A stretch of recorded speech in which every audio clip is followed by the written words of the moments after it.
Well, good afternoon, everyone. Certainly a day and a news conference that no one wants to be at. A community behind us, Annunciation Church and School, committed to academics, service, and Catholic values, filled with the first days of school of beautiful children going to learn those values, share with their teachers and their classmates. And instead of that joy and that curiosity and that learning, they were met with evil and horror and death. And we often come to these and say, these unspeakable tragedies, or there's no words for this. There shouldn't be words for these types of incidents because they should not happen. And there's no words that are going to ease the pain of the families today. On behalf of all the people of Minnesota, our deepest sympathies. A wish that any of these words would make what you're feeling now better, but it won't. A place that's founded on community, founded on service, founded on family.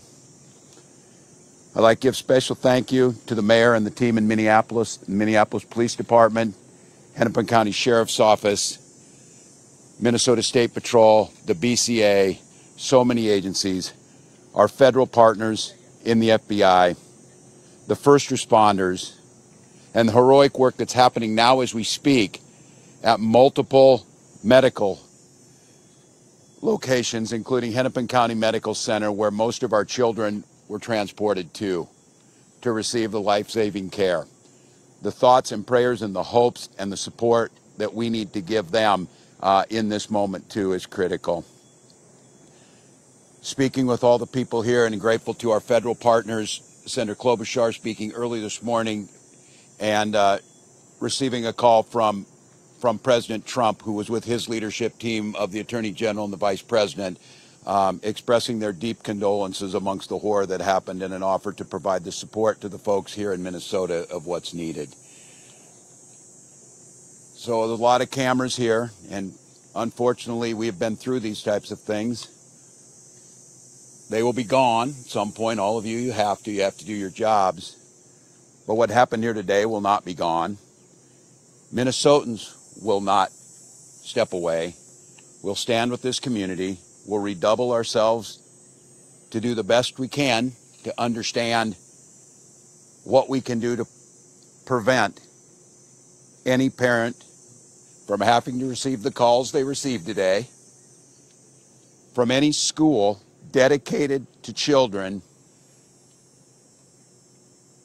having to respond to a situation that, as we said, is unthinkable, but that's all too common, not just in Minnesota, but across this country. It's Minnesota's day today, and it's my strongest desire that no state, no community, no school ever experiences a day like this. So I ask the rest of the folks around the country who are watching, keep us in your thoughts and prayers, but also keep us in the thoughts for action. Keep us in the ideas that we can work together. And it's on these days like this, I think, and I hope we can hold on to it, we are unified as a community. Everybody across the country today is part of the Annunciation Parish, and they're with those families. With that, Minneapolis Mayor Jacob Frey. Thank you, Governor. Throughout the morning, we have seen this extraordinary Minneapolis family step up in thousands of different ways. People with strength, resilience, compassion, and love for the families forever impacted by this heinous act. We want to make sure that we're doing everything possible for them right now, and I want to give a special thank you, and we are so grateful to all of the faculty and the teachers at Annunciation.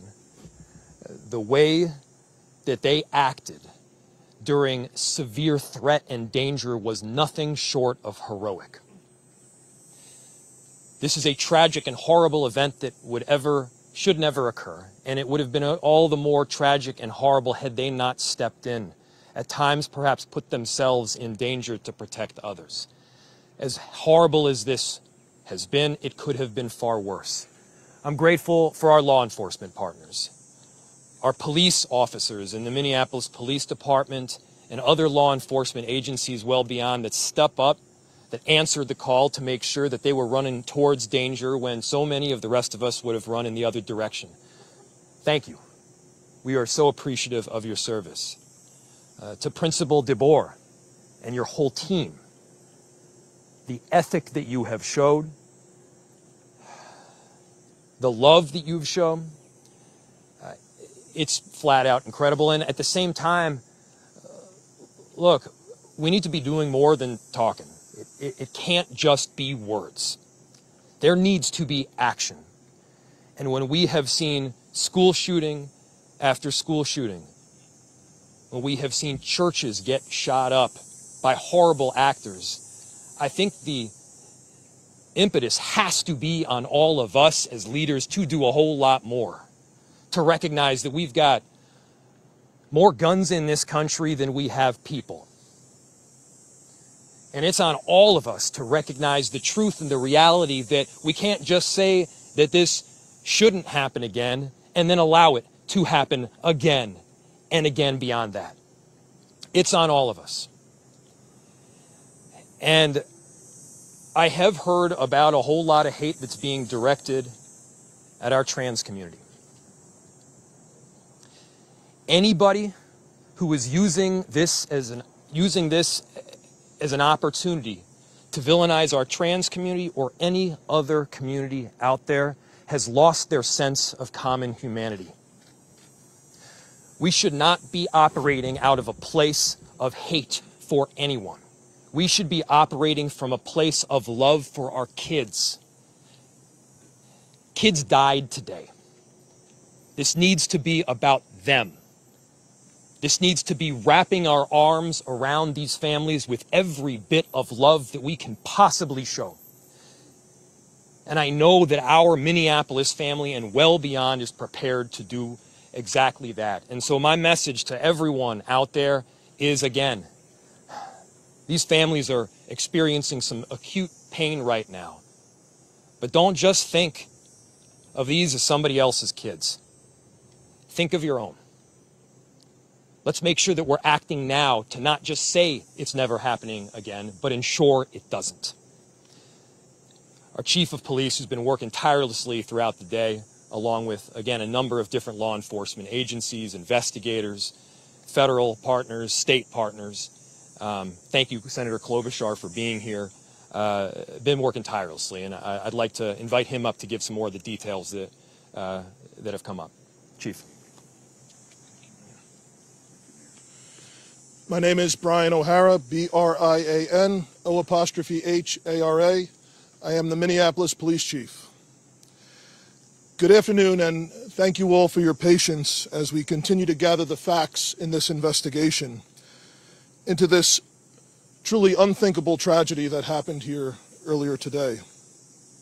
I want to make sure that we are providing the most accurate information possible, particularly as we speak around our victims. At this point, we know we have a total of 19 victims from this tragedy. 2 were young children, ages 8 and 10, that were sitting in the pews at Mass when they were shot and killed. They were pronounced deceased on the scene. There were another 14 children between the ages of 6 and 15 that were injured by gunfire. There were also 3 adults in their 80s that were parishioners here attending Mass that were also shot in this incident. The families of all of the children that have been affected have been notified.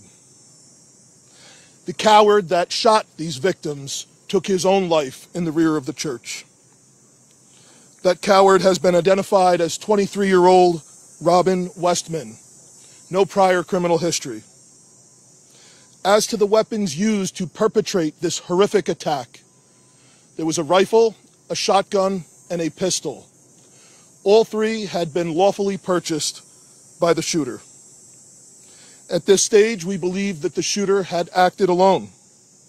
There is no indication of other suspects directly involved in carrying out this attack.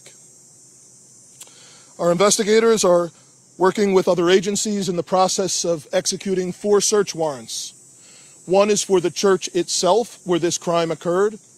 The other 3 are residences nearby in the metro that are related to this shooter. Additional firearms are being recovered from those 3 residential locations as we speak. We are also aware of a manifesto that the shooter had timed to be released on YouTube. This manifesto appeared to show him at the scene and included some disturbing writings. That content has since been taken down with the assistance of the FBI, and it now remains under active review by our investigators. We know this community is reeling and is in pain. I want to ensure everyone in our community, this parish, all of the families affected, and all of our residents, that all of law enforcement collectively, local law enforcement, our county, our state, and all of our federal law enforcement partners have been here, and we are all working tirelessly to uncover the full scope of what happened, to try and identify a motive why it happened, and whether there are any other further details. We will continue to share updates as the investigation progresses, and we remain committed to being as transparent as possible while protecting the integrity of this investigation. In a moment, I will take some questions that I am able to answer, but first I want to bring up the principal of Annunciation School, Matt Du Bois, as well as, after him, the Archbishop, our Archbishop Bernard Hebda. So, Principal.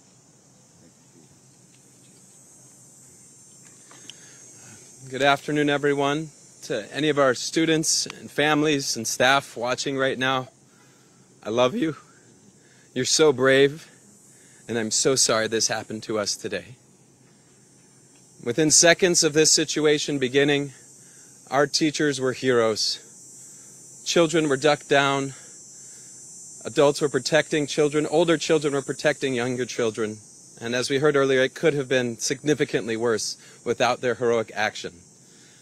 This is a nightmare, but we call our staff the Dream Team. And we will recover from this. We will rebuild from this. When we planned for this school year, we intentionally chose a theme from the prophet Jeremiah chapter 29, a future filled with hope. There's nothing about today that can fill us with hope. We, as a community, have a responsibility to make sure that no child, no parent, no teacher ever has to experience what we've experienced today, ever again. I need everybody to commit those words to your speech patterns, never again. We lost 2 angels today. And please continue to pray for those still receiving care. We can't change the past, but we can do something about the future. There's an African proverb that says, when you pray, move your feet. So I beg you, I ask you to please pray, but don't stop with your words. Let's make a difference and support this community, these children, these families, these teachers. Never again can we let this happen. I love you, Annunciation family. We're with you, and we will be stronger when this is done. Archbishop Hebda will be coming next.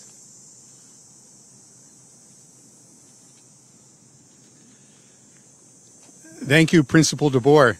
I'm so grateful that Mayor Fry and the Chief both mentioned how valiant you and your staff were. I'm so grateful to the pastor here at Annunciation, Father Dennis Zarin, for the deacon, Deacon Kevin Keneally, also were heroic in this time. But how sad it is, for sure, not only for the families who are directly involved, but indeed for families everywhere who feel the threat that comes from an event, a tragedy like today's. I would never want to correct a principal, but Principal DeBoer said it wasn't so clear where would be the source of hope. And brothers and sisters, we have to be men and women of hope.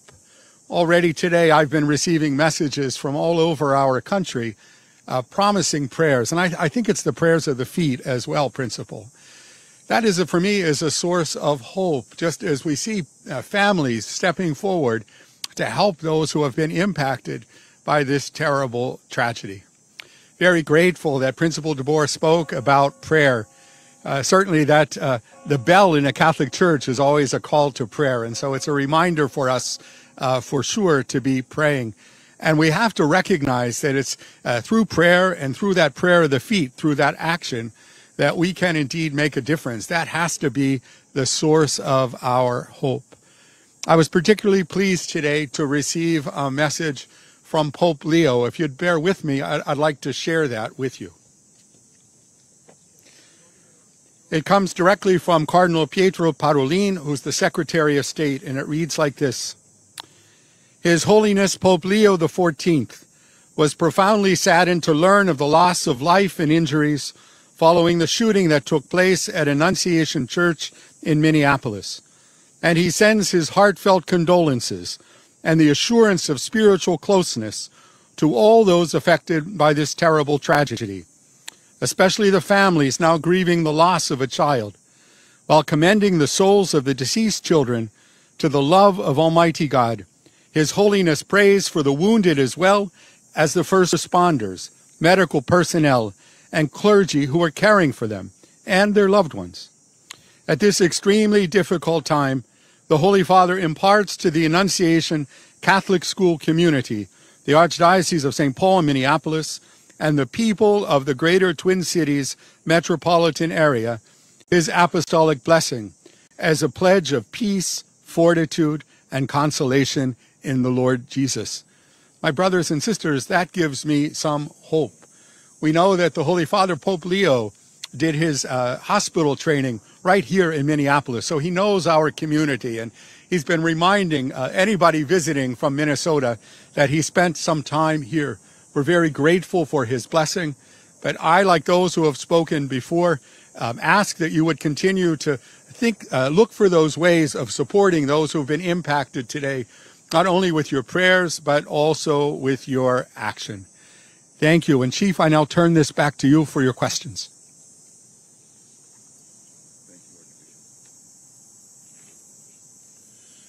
Thank you, Archbishop.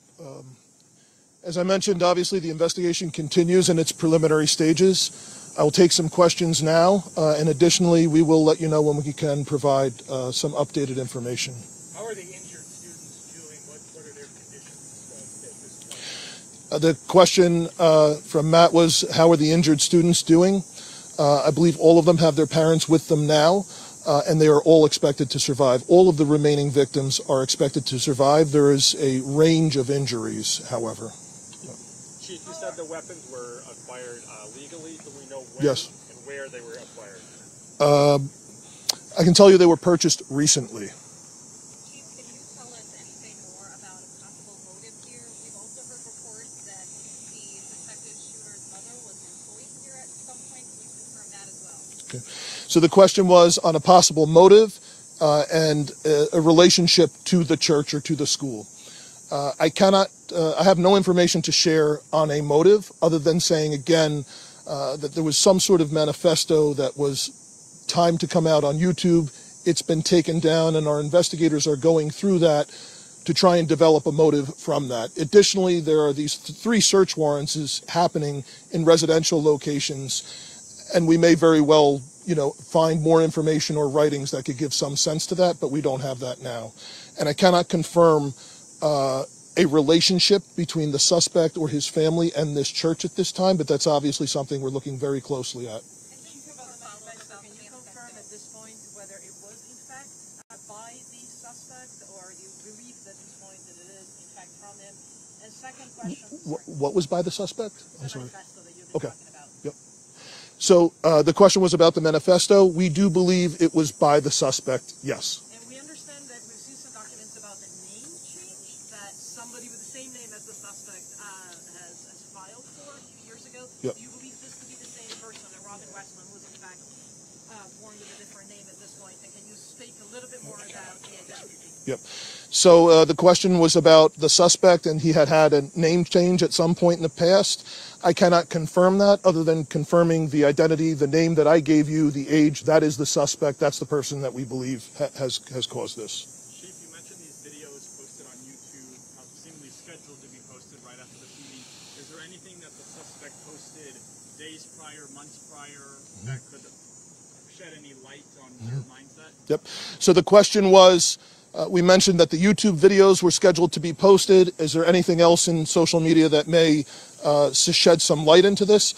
We do not have information on that at this time that I'm able to share. However, our investigators and our law enforcement partners are definitely looking at that. About how many children and parishioners were in the church when this happened? So the question was how many children and parishioners were in the church when this happened. This was towards the beginning of Mass, so some of the children were already filed into the church and were seated. Others were coming in. I've heard estimates, but we will release a more definitive number. Chief, Minneapolis police officers have had a couple of days. I know we're talking about the children. Yep. There were several shootings yesterday. Yep. How is the resource thing going for you? Are you getting help from other places now? Yep. So Sue's question was resources for Minneapolis police due to the other challenges we've had the last 24 hours. Obviously, this has been the most difficult. The dozens of officers that responded to this scene, many of them are deeply traumatized by what they saw, as are obviously all of the children, all of the staff members, Father Dennis, everyone who was at Mass this morning.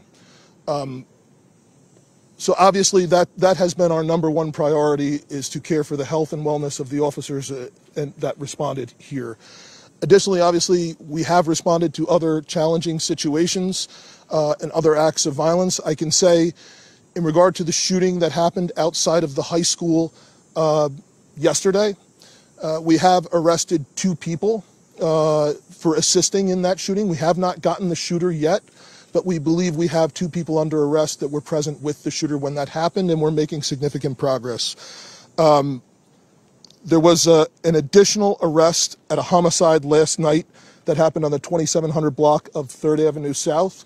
That person has not been booked specifically for being responsible for that murder, but we believe that is the person who caused that. So, First time you've ever had to deal with a no, unfortunately not. Yep. A lot of the politicians here, and others, have said that this can never happen again. I'm just wondering if you have a suggestion for where we start to make sure it doesn't ever happen again. Yeah, so the question was, where do we start to make sure this doesn't happen again? I don't have an answer for that at this time. Chief, I understand from the federals that there is an idea that this might be investigated, maybe it already is, I'm not sure my information, as a hate crime against Catholics. I'm asking you, perhaps, Archbishop, is this a line of investigation that you have open to comment on that? So the question is this an investigation into a hate crime against Catholics?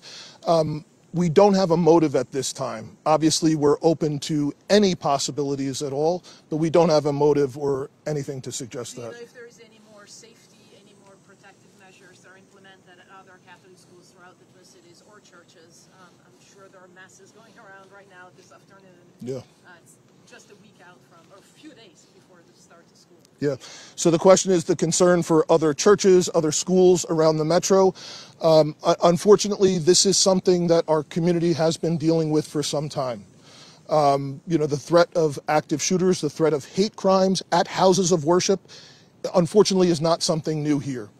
And of course, our precinct inspectors, our crime prevention specialists are available to work with both houses of worship, churches, and schools that do reach out to assist in any additional security measures or advice that we can offer them. About that to follow up. Are you aware if this is the first time that actually a Catholic mass has been targeted and there have been victims inside a Catholic church during mass?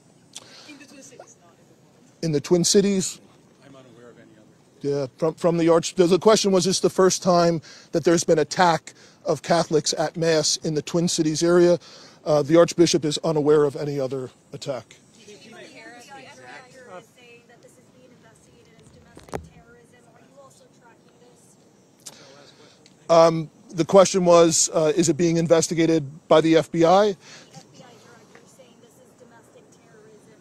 Is that what you're tracking? Well, the FBI is here with us and has been a part of this entire investigation, as well as the ATF, other law enforcement. It's being led right now by the Minneapolis Police Department, and we are looking at, obviously, any possibilities from wherever the evidence will lead us from what we recover. Absolutely. Thank you all again so much for your time today, for your support. Thank you.